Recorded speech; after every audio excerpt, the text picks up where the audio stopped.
Bismillahirrahmanirrahim. Assalamualaikum warahmatullahi wabarakatuh.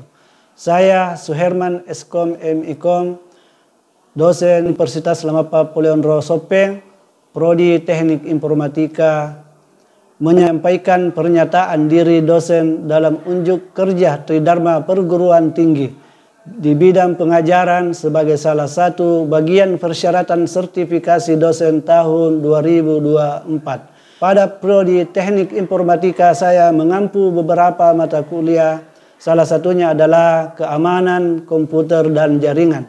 Membahas tentang prosedur yang dilakukan untuk melindungi jaringan komputer dari ancaman dan serangan yang merusak yang mencakup beberapa hal. Yang pertama yaitu confidential, kemudian integrity, availability, kemudian autentifikasi, kemudian access control. Sebelum saya menjelaskan tentang teknik pengajaran saya akan menjelaskan deskripsi singkat mata kuliah terkait dengan sistem keamanan jaringan komputer. Yang pertama adalah sistem mata kuliah ini namanya sistem keamanan komputer, terdiri dari 3 SKS. Mata kuliah ini mempelajari tentang terkait dengan bagaimana pengamanan terkait dengan sistem komputer baik dari fisik maupun dari sistem operasinya.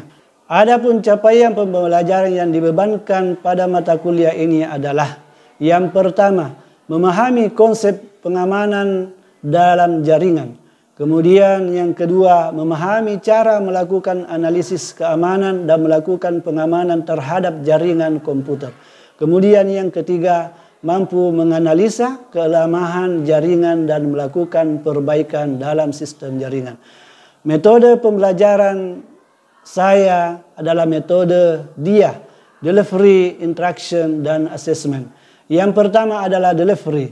Dari awal saya mengajar sekitar tahun 2012, secara umum setiap pertemuan saya awali dengan salam pembuka, menyampaikan motivasi kepada mahasiswa serta visi misi prodi dan institusi serta akan implikasinya kepada mata kuliah yang saya ampu. Selain itu saya menyampaikan tujuan pembelajaran, review materi sebelumnya, kemudian menyampaikan materi pembelajaran, setelahnya adalah tanya jawab sebagai asesmen, kemudian menyimpulkan materi, menyampaikan gambaran materi yang akan dipelajari pada pertemuan berikutnya dan menutup pembelajaran. Awal saya mengajar hanya menggunakan buku manual atau manual teks dan dengan menggunakan metode ceramah, akan tetapi setelah saya melihat bahwa hasilnya tidak maksimal, penerimaan mahasiswa terhadap materi, saya dalam penyampaian saya akhirnya setelah itu semester berjalan dievaluasi, ternyata hasilnya kurang memuaskan bagi mahasiswa. Akhirnya saya ikut pada tahun 2023 terkait dengan pelatihan pekerti. Alhamdulillah pengukuran tes dengan harapan bisa meningkatkan kemampuan saya dalam proses belajar mengajar. Setelah ikut pekerti ini saya memperoleh banyak pengetahuan, keterampilan dan pengalaman yang sangat berarti dalam menunjang tugas saya sebagai salah satu dosen di Universitas Lamapa Poleon Rosope. Langkah awal saya mulai dengan membuat SAP, kemudian GPPP yang akan saya jadikan seacuan untuk mengajar sehingga saya dapat mengajar secara terstruktur. Terkait dengan media pembelajaran juga saya pergunakan alat bantu seperti LCD agar bisa membantu saya menjelaskan materi kepada mahasiswa. Metode pembelajaran dengan diskusi juga saya lakukan dengan harapan mahasiswa mengungkapkan pendapatnya dengan runut dan benar, tidak canggung untuk mendapatkan solusi terkait dengan permasalahan dalam mata kuliah ini. Kemudian yang kedua adalah interaction. Nah, dalam interaksi dengan mahasiswa, saya membuat kesepakatan sesuai dengan kontrak perkuliahan yang dilakukan pada awal pertemuan, sesuai sebagaimana aturan akademik Universitas Lamapa Poleon Rosope. Hal yang pertama saya lakukan atau terapkan dalam interaksi dengan mahasiswa yang pertama adalah terkait dengan kedisiplinan. Nah, dalam kedisiplinan ini contoh nyata kedisiplinan yang saya tunjukkan dalam pelaksanaan pembelajaran yang pertama adalah kedatangan saya 15 menit ya sebelum melakukan pembelajaran atau melakukan mata kuliah kepada mahasiswa. Kemudian pada saat pertemuan pertama kontrak kuliah, salah satu isi kontrak kuliah yaitu mahasiswa yang terlambat 15 menit dalam mengikuti perkuliahan tidak diperkenankan untuk mengikuti mata kuliah hari ini. Hasilnya setiap saya yang mengajar tidak ada mahasiswa yang datang terlambat, akan tetapi kalau saya berhalangan hadir sehari sebelumnya, saya sudah menyampaikan kepada bagian akademik untuk disampaikan kepada adik-adik mahasiswa. Dan akan saya ganti pada hari dan waktu yang lain sesuai dengan kesepakatan pada mahasiswa. Dan dilaporkan ke bagian akademik sesuai dengan peraturan akademik yang di kampus bahwa setiap mahasiswa tidak diperkenankan untuk memakai sandal. Kemudian mengaktifkan HP pada saat perkuliahan. Dan tidak boleh merokok di lingkungan kampus. Jadi siapapun yang melanggar aturan ini, maka mereka akan diberikan sanksi sebagaimana yang berlaku pada kampus. Kemudian yang kedua, keteladanan. Banyak sekali keteladanan yang bisa saya tunjukkan kepada mahasiswa. Di antaranya, yang pertama adalah selalu mengucapkan salam ketika hendak memasuki kelas, ketika akan memulai pembelajaran, dan pada saat menutup pembelajaran atau perkuliahan. Disiplin waktu. Saya selalu datang lebih awal setiap kegiatan-kegiatan. Sekitar 15 menit sebelum waktu mengajar. Memberikan contoh atau teladan kepada adik-adik mahasiswa. Kemudian berpakaian yang sopan seperti layaknya seorang pendidik. Selalu memberikan contoh tentang kejujuran dan tanggung jawab pada mahasiswa yang biasa saya selingi dengan saat mengajar. Kemudian yang ketiga adalah asesmen. Pada awal perkuliahan didasarkan pada sub, CEPMK, dan RPS. Bobot penilaian berdasarkan pada panduan akademik Universitas Lama Papua Leon Rosopen, yaitu kehadiran harus 80% atau sekitar minimal 75%. Dan yang kedua adalah tugas sekitar 25%, mid semester sekitar 25%, kuis 25%, dan ujian akhir semester adalah 25%. Dengan penerapan atau blended learning, penilaian tugas pada classroom sangat membantu saya dalam proses asesmen. Karena melalui classroom, saya dapat memberikan penilaian secara langsung pada adik-adik melalui tugas kepada mahasiswa yang masuk, sehingga lebih menunjukkan kemampuan mahasiswa dalam kinerja mandiri, bermutu, dan terstruktur. Selain itu, mahasiswa dapat termotivasi untuk meningkatkan kualitas tugas selanjutnya karena reward yang mereka secara transparan, dan untuk penilaian akhir nilai mahasiswa dapat mereka lihat di Simpadu Universitas Lama Papua Leon Rosopen. Selain itu, mengenai materi yang saya bawakan, saya juga selalu menyampaikan kepada adik-adik mahasiswa, silahkan bertanya. Kalau saya tahu, insya Allah saya akan memberikan penjelasan. Akan tetapi kalau belum saya tahu, maka saya akan mencari jawabannya, atau saya lemparkan ke teman-teman mahasiswa untuk bagaimana sama-sama kita mendiskusikan. Dan akan kita bahas bersama. Setiap saya memberikan contoh kasus, saya akan melemparkan ke adik-adik mahasiswa bagaimana pendapatnya. Kalau mereka tidak setuju, saya persilahkan untuk mengemukakan pendapatnya. Dan kemudian saya menjelaskan lebih rinci sehingga akhirnya mereka mengerti terkait dengan mata kuliah yang sementara kami ampuh. Sekian. Assalamualaikum warahmatullahi wabarakatuh. Bismillahirrahmanirrahim. Assalamualaikum warahmatullahi wabarakatuh. Waalaikumsalam warahmatullahi wabarakatuh. Bagaimana kabarnya dari semua? Baik. Jadi dari adik sekalian yang kami hormati Allah SWT. Hari ini adalah hari pertama kita di perkuliahan ini, ya khususnya mata kuliah apa?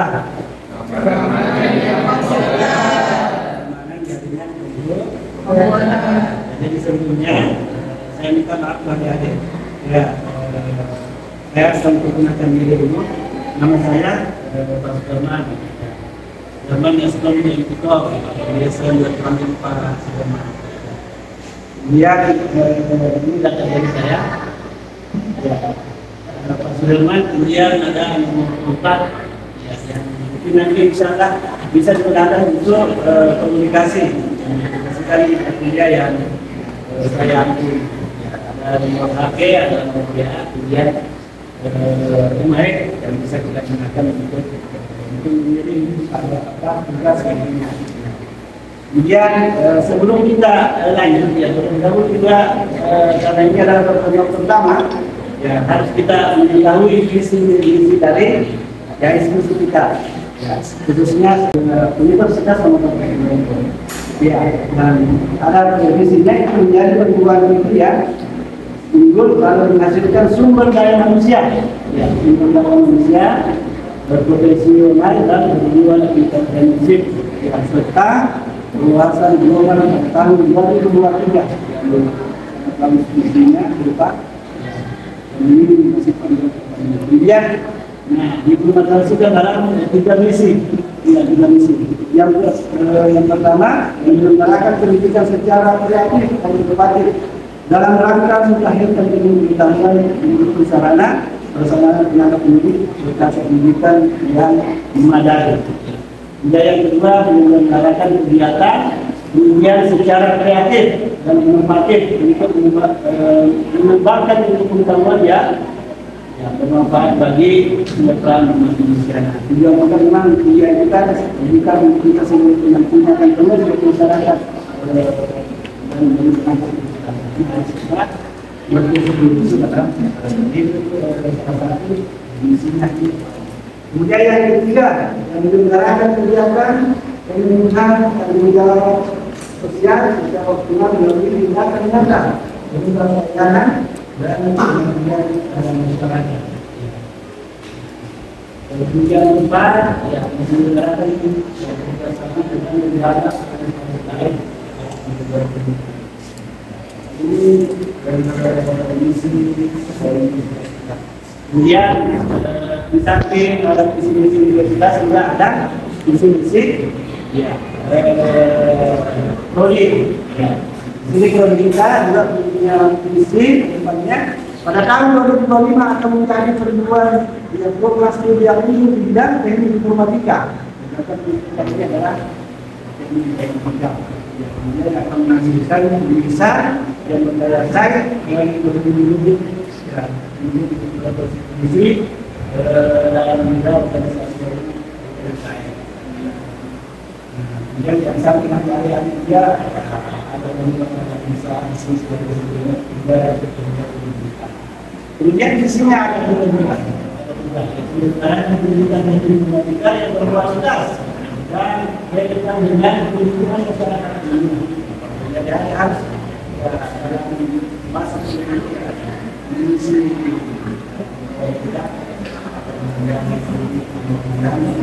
kemudian yang kedua melaksanakan penelitian ya pendidikan itu mengembangkan ilmu ya masyarakat ini.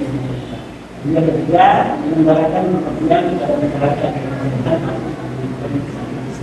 Maka ini menentukan penelitian kan.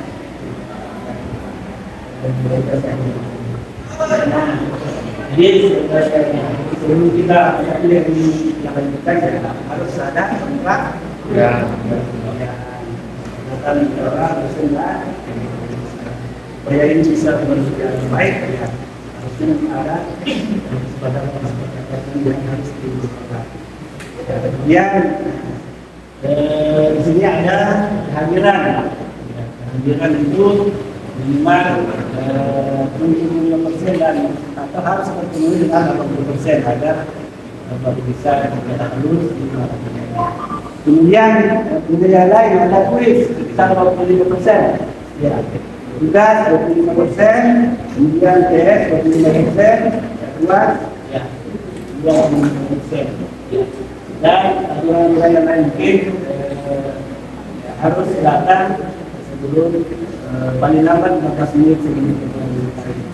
Kemudian yang kedua harus digunakan pakaian yang rapi, ya, dan menggunakan sendal, kemudian kaos seperti itu.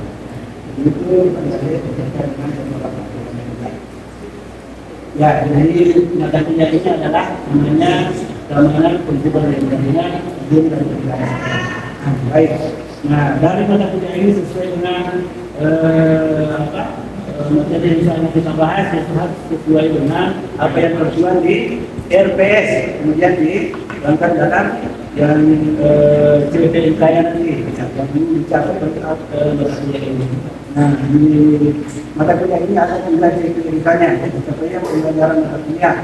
Yang pertama, ya, mahasiswa mampu menjelaskan konsep dan landasan ya teori keamanan jaringan komputer serta ya kemudiannya dalam sistem berbasis komputer. Kemudian yang kedua, mahasiswa mampu menjelaskan jenis-jenis sarana keamanan komputer dan mampu mengatasinya. Ya itu. Ini yang bisa kita jelaskan. Kemudian yang ketiga, mahasiswa merancang, menginspirasi dan memimpin gerakan dalam mereka dalam berbasis. Nah, nanti ada juga. Yang kedua,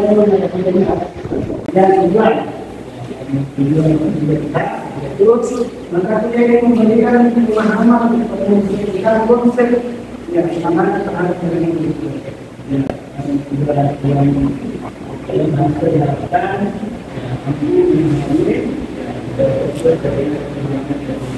kemudian yang kedua, pemahaman jaringan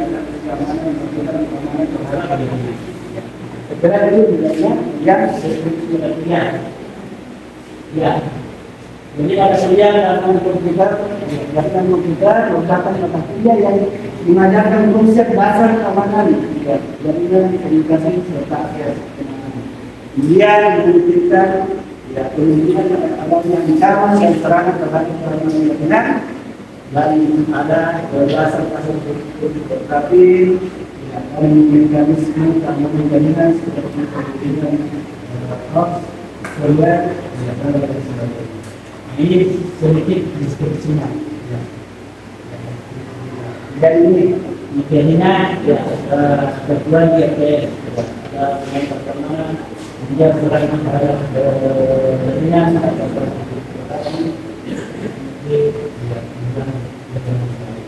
misalnya ini penyelenggara bisa kita bahas ulang kalau kita yang membaca sejarah itu ada referensi beberapa referensi. Baik ini yang ini mengantar dan kita masuk ke materi sedikit. Bagaimana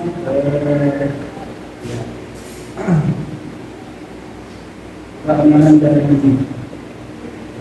Jadi mata kuliah keamanan jaringan komputer. Kemudian apa sih konsepnya? Ya, keamanan komputer jaringan.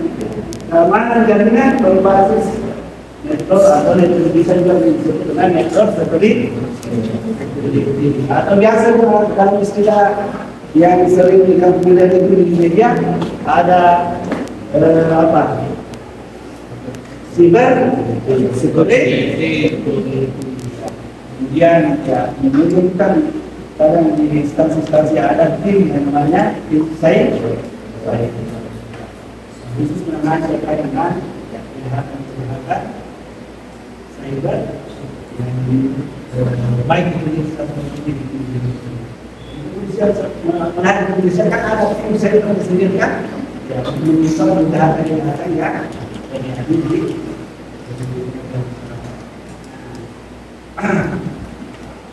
kemudian ya hal yang harus dipahami kemudian ada tiga itu satu hal yang perlu diingat bahwa tidak ada jaringan yang anti-sana namanya jaringan kan yang melalui media kabel dan media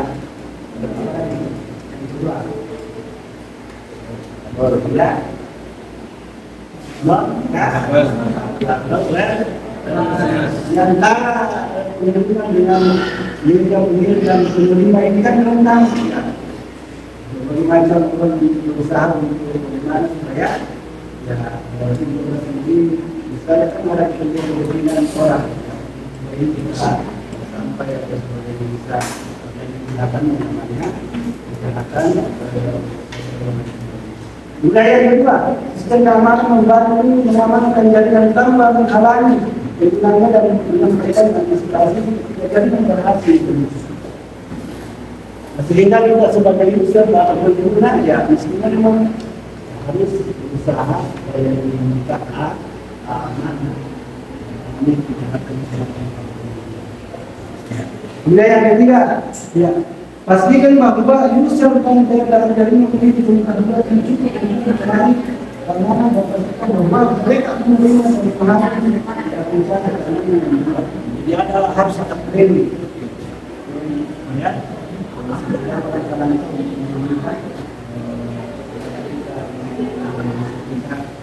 Juga menjadi atau pengumpulan data. Kira paham tadi penjelasan ini? Atau yang mau bertanya? Ya silakan. Pertanyaan saya Pak, apa menjadi sidang keamanan jaringan? Ya, jadi keamanan jaringan saya kira sangat penting. Ya, mengenai data sangat vital bagi atau institusi. Sehingga kita sebagai pengguna ya harus mengamankan data kita.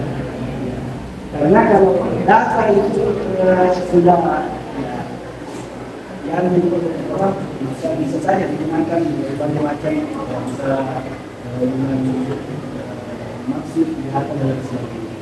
Sehingga data kita itu harus diamankan atau diberikan integritas yang kuat dengan berbagai macam tools yang baik di software maupun di sini. Ya, kita lanjutkan sedikit. Yang ada di dokumen yang harus diperhatikan adalah ada dua penelitian. Yaitu yang pertama itu tembok pengamanan baik secara fisik maupun maya yang dibangun di antara negara ada kan kita mengenal terkait dengan penggunaan ada menggunakan alat kemudian yang kedua kemudian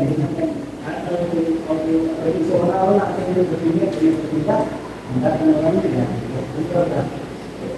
semuanya harus dilakukan. Yang kedua, ya, rencana pengamanan yang akan dilakukan bersama dengan user dan untuk menjaga agar sistem kita bisa terus kedua. Kemudian, ya, apa saya ada pertanyaan?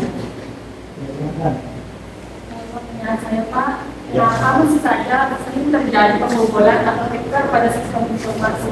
Ya, sebelumnya saya tadi jelaskan itu. Dan namanya jaringan, ya, tidak ada ya. Bagaimanapun kuat komitmen kita, usaha kita untuk mengamankan kita, pasti yang lain juga dari hacker itu. Ada usaha-usaha bagaimana? Ya, dari pertama kan ada juga mesin-mesin saja.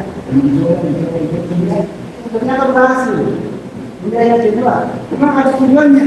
Tujuannya harus untuk data dan sebagainya, ada mengambil informasi, ya, untuk melebihkan apa yang ada di dalam. Jadi tidak digunakan mencari aplikasi atau sebagainya alat yang bisa melebih. Sehingga karena kan kita dalam berita-berita itu tidak dapat informasi bahwa ternyata ada anak-anak dari Indonesia yang menulis hal keamanan dari stasiun TV sendiri. Lalu kan ada yang bocah itu yang benar itu kita bisa digunakan. Ada siapa? Nah, saya kira inilah pentingnya yang namanya keamanan. Insyaallah nanti kita akan membahas lebih jauh lagi. Kan ini baru penantaran Ini adalah pertemuan pertama juga menjadi sehari menjelaskan secara singkat tentang sebelumnya terkait dengan istilah. Jadi sebelum tidak mungkin akhir mata kuliah ini, saya akan berpikir sedikit. Lalu ada yang ditanya dari apa yang saya jelaskan. Boleh? Bisa? Kira-kira apa yang dipahami dari kesehatan dari sama jaringan? Siapa yang bisa? Silakan. Baik Pak, terima kasih atas kesempatan yang diberikan.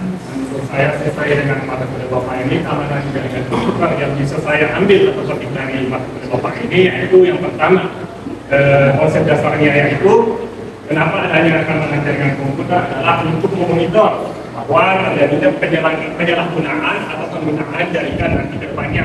Adapun sesuai perkataan kita tadi, yaitu seperti jaringan itu pasti dibobol.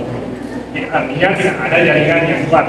Akhirnya kita mengatakan ada beberapa opsi untuk menanggulangi itu, yaitu physical layer, bisa berupa penyalahgunaan berupa dengan pengaplikasian pada gedung, orang dan lain-lain. Kemudian yang kedua tadi saya dapat cara pencegahannya yaitu berupa identifikasi user atau perloginan supaya tidak bisa diakses oleh orang lain. Sekian. Baik, ada masih ada? Ya, silakan. Yaitu pembobolan pada misalnya dari aplikasi WhatsApp pembobolan data pribadi. Jadi betul-betul kelihatan di server atau kelihatan kira ya, kira ada semua apa.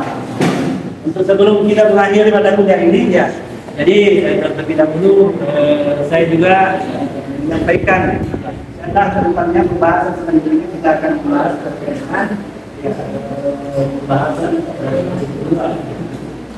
aspek yang akan merusak dan membahayakan sistem keamanan jaringan kita. Ya, nanti insya Allah di pertemuan selanjutnya kita akan bahas. Jadi mungkin di pertemuan hari ini saya kira cukup ya.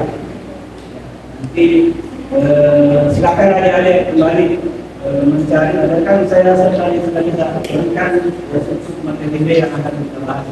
Silakan mencari materi yang untuk materi ini, dan nanti di pertemuan yang akan datang, ya selanjutnya kita akan membahas tentang bisa saja kan yang ada dapat dari informasi itu saya tidak mendapat kan, sehingga diskusi juga kita akan sharing ya. Ya, kita bahas di pertemuan berikutnya. Oke? Ya, saya kira cukup pertemuan hari ini. Mungkin dari saya cukup. Saya tutup pertemuan kita dengan baca Alhamdulillahirobbilalamin. Sekian. Assalamualaikum warahmatullahi wabarakatuh. Waalaikumsalam warahmatullahi wabarakatuh.